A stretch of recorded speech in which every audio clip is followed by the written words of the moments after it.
Hello and welcome to GMBN Tech. So Doddy and I were talking the other day about some of our favourite tools that often fly under the radar. So we each drew up a list of 5 tools that we think are some of the unsung heroes of the toolbox.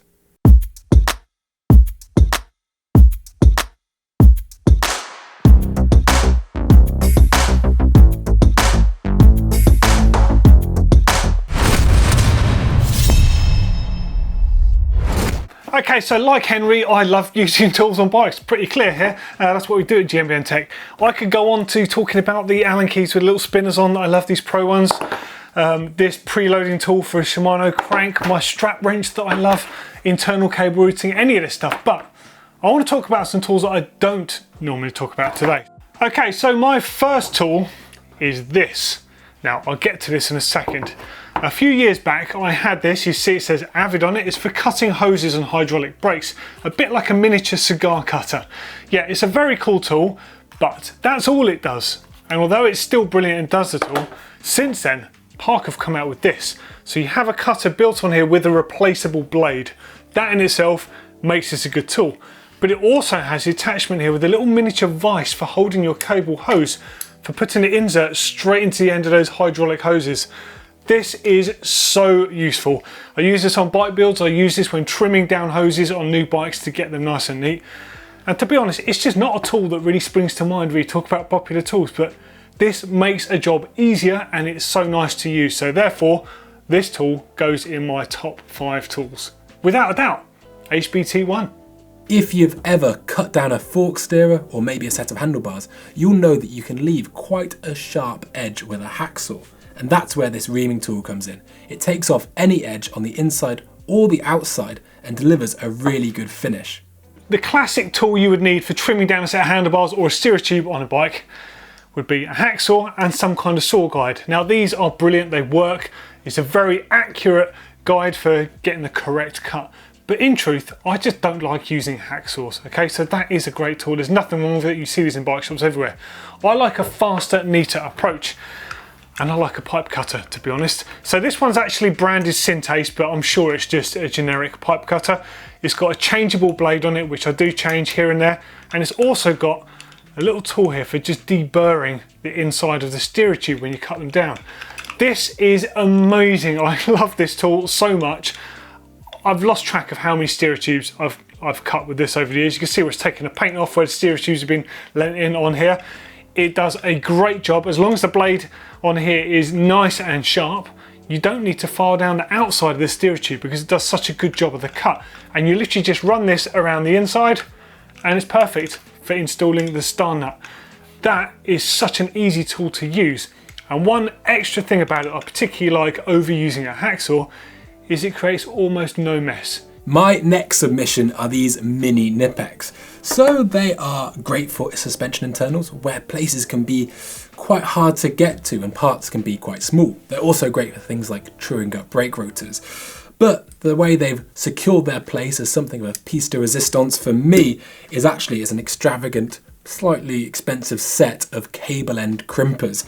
They deliver a great finish, and although they might be, like I said, needlessly extravagant, I haven't lost a cable end since, so that's worth noting. But joking aside, really good at it, and I always find myself reaching for them. Could a set of pliers done the job as well? Yes, admirably.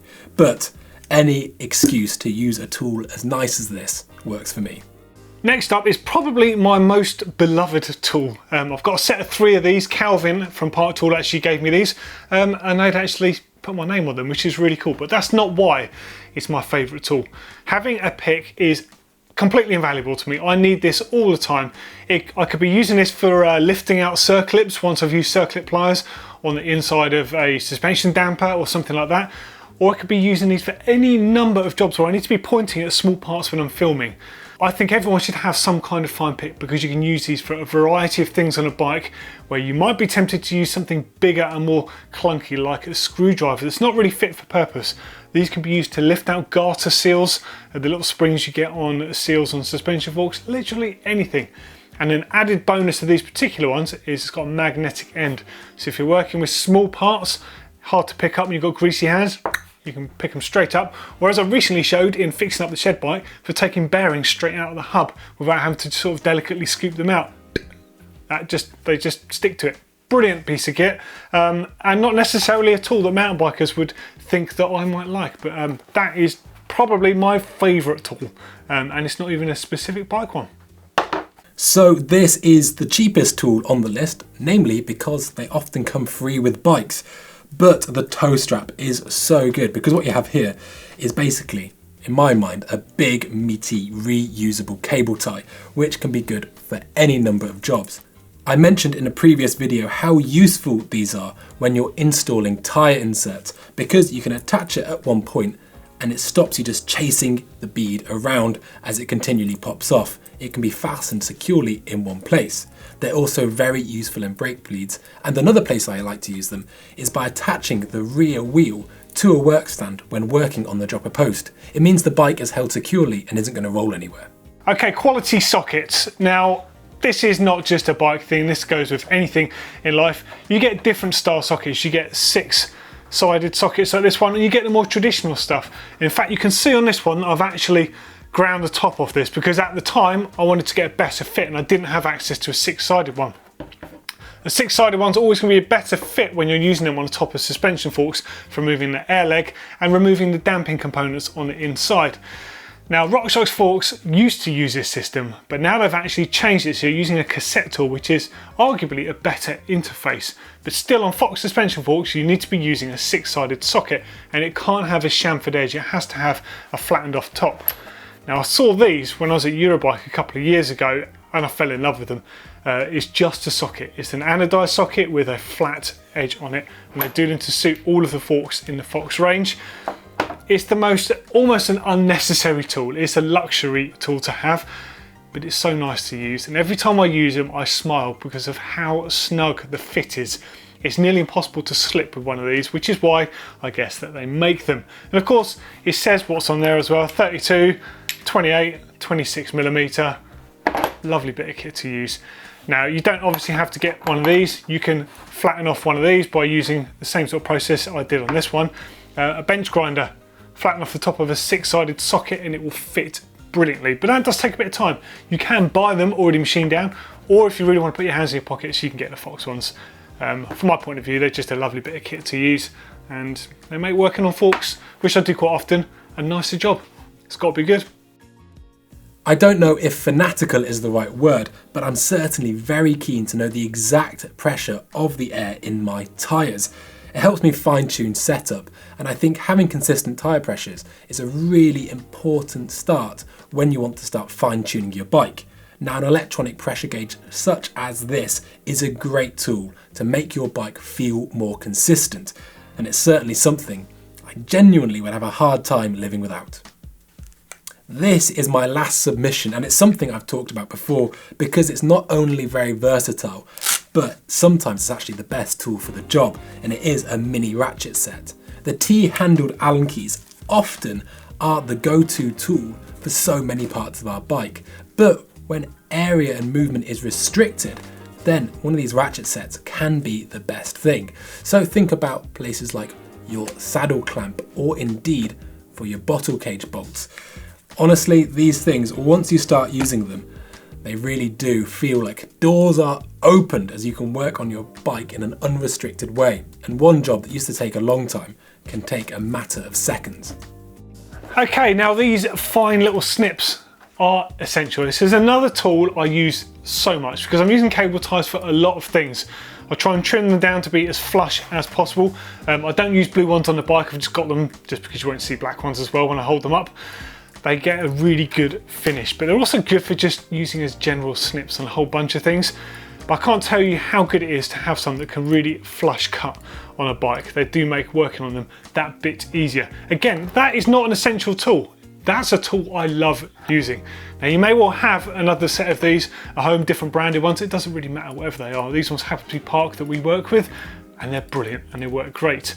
However, a friend of mine called Finn runs a suspension company called Full Factory Suspension, and I noticed in one of his posts recently, he had one of these, and I saw it and I had to have it. This is purely for tightening cable ties and trimming them off neatly. It's almost completely pointless, but it works so well. It's such a joy to use. I had to have one, it was only cheap. There's not many places on a bike I would actually use it, to be fair, because I don't think you need to tie things that tight with them, but it's really good if you've got rattling cables, or if you've got internal cables on your, maybe an inside your down tube that rattle. Where they exit the frame, you can actually hold them together without damaging the cables with this, and it'll stop them rattling on the inside of the frame. That is brilliant alone. You can also change the cutting point on these by just making an adjustment down the bottom here. And, well, it's cool, isn't it? Tools are kind of cool in a weird, geeky way, and that is brilliant fun to use. I guess the one other place that is beneficial to use, although you can get the same result when you pull them tight and cut them with a pair of decent snips, is mounting mudguards. When I say mudguards, I'm talking about this sort of thing, the flaps, basically. Not really a mudguard, just keeps a bit of spray out your face. Now when you mount these onto your fork crown, it can be quite hard to pull them tight because of where they are. But with these, you can get them completely flush, trim it off, and they actually look neat on there. It's a great system. Check them out. I don't think they're dear. I think this one was about 11 quid online from someone called Go Cable Ties, something like that. There's loads of cool tools out there. But more importantly, I would love to know, and I'm sure Henry would as well, what your favourite tools are. They could be bike related, they could be nothing to do with bikes. But if you love using those tools, let us know in those comments what they are, and use a hashtag favourite tools. We want to hear from you here at GMBN Tech. Don't forget to ask any questions you might have about some of the tools we've been showing off and talking about. And as always, don't forget to share our content around. We love you guys being involved in what we make here at GMBN Tech. Until next time, see you later.